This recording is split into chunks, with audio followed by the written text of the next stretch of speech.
Okay, so now we're moving on to topic 2.6, communication. All right, it's quite a simple topic, so we're gonna breeze past this. So, communication is talking, communicating with other people, but in literal terms, it is the exchange or transfer of information or data or ideas through different mediums, okay? By that just means different sources. So it's literally just exchanging information, talking, communicating. Now, when we talk about communication in businesses, we will look at formal communication and informal communication. So first, formal communication is this idea of communication through official sources, okay? That is from a source of authority that is endorsed by the business organization, okay? So it's a method of communication that stems from the official channels of a business, of an authority, endorsed by the business organization. So this just means a business is actively doing it and actively giving out these communications. So examples are meetings, appraisals, which are like reviews on your performances, reports, emails, letters, publications, presentations and speeches, company websites. These are all aspects that are dictated by levels of authority and like delegated individuals within a business that transfer and exchange information through these formal methods of communication. Now, why are formal communication good? Well, formal communication is very credible. It's reliable because it's coming directly from the source. It's coming directly from the manager, so you know that it's true. Secondly, it helps your employees know exactly what to do. They're getting told what to do. In a meeting, I can be told, okay, this is the plan of action. You do this first, this first, this first, and I get a clear sense of direction. However, it is quite slow because when you go through formal communication, as a business, you have to go through your chain of command. So if you have a very tall business with your CEO here, and then here, then the chain of commands go like this through formal communication. However, which makes it quite slow.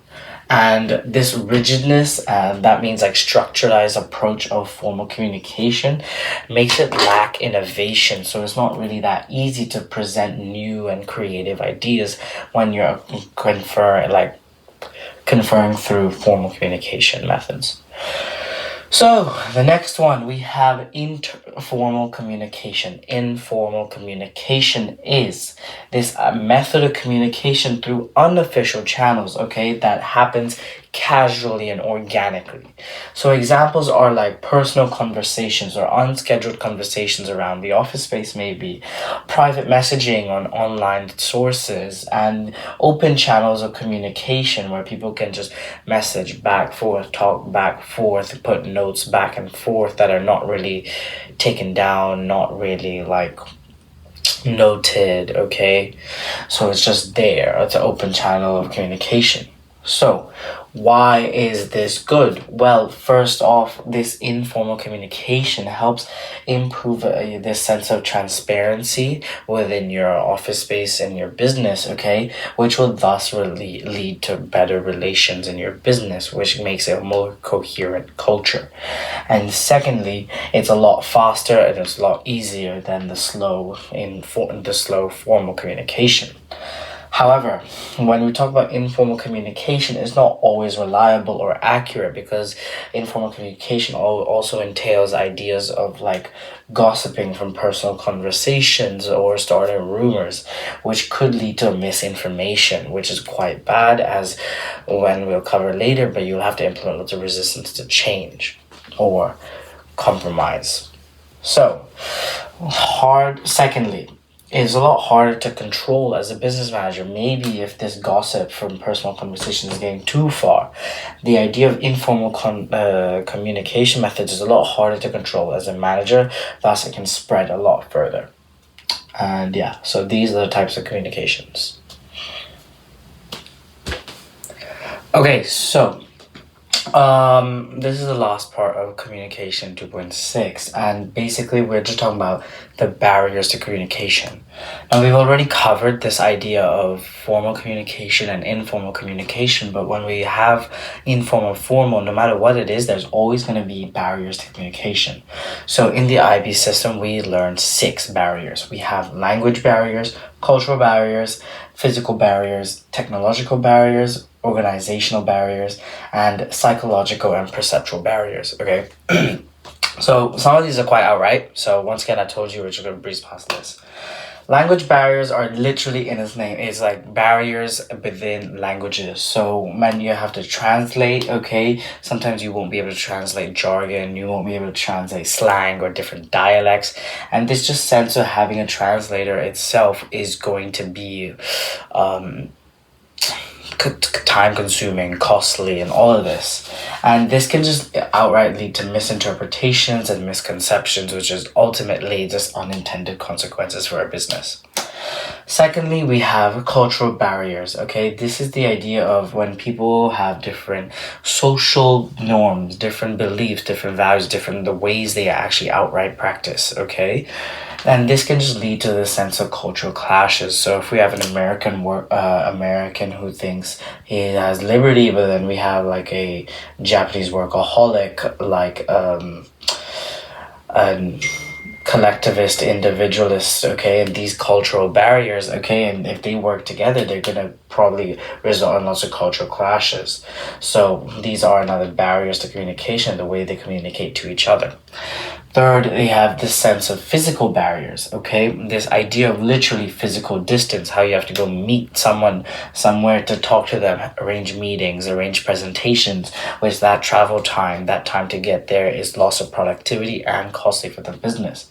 We have this idea of time zone differences, which creates these barriers in communication as well, because obviously it might be 2 a.m. for one person here and then 5:30 p.m. for one person here. So, and then we have this idea of physical evidence, okay? When we talk about physical evidence, it's this idea of maybe your office is filled with separations, your office is filled with different, like, separations, and like people with different statuses in their workspace are separated. That can create like a them versus us culture, okay? So communication could be impaired due to that because they feel like they're not that able to access them. Then we have technological barriers. It's this idea of not having the right technology to communicate effectively with other people. Okay, this can be with outdated technology. This can be with technology just failing in general, like internet crashes, or like maybe outdated tests, like still using a fax machine these days. And then maybe sometimes the idea of training, because some technology is new, so people would need to train. So if you don't train your employees how to use this new technology properly, it's going to lead to barriers in communication. Now we have organizational barriers, okay? It's like individuals' lack of understanding of their functions and structures of an organization, okay? So this is quite prominent like new people, but it's kind of stuff like contacting the wrong individual when giving out information. It's this idea of not knowing who to request for information or communicate, not knowing who to communicate towards. It's the idea of maybe in tall businesses, like tall hierarchical businesses, the information and communication is lost in this chain of command. And then we have this idea of grapevine, which is the sense of informal communication, like gossiping or rumors that create and result into this misinformation. So now, lastly, we have this sense of psychological and perceptual barriers. Now, another way of saying this is just emotional barriers, okay? It's this idea of having contrasting or conflicting mindsets, beliefs, attitudes within your business, okay? Now, in a business, it is always going to be inevitable that not everyone is going to work together and there will be disagreements and conflicts. However, you still need to manage this, okay? So examples can be like lack of trust between teams or individuals or coworkers, the sense of bitterness and unfriendly rivalry, okay? These are stuff that you need to manage as a manager. And then they could even go to such an extent of cases of harassment, exclusion, bullying. These are all stuff that are barriers to communication. So that is all of communication.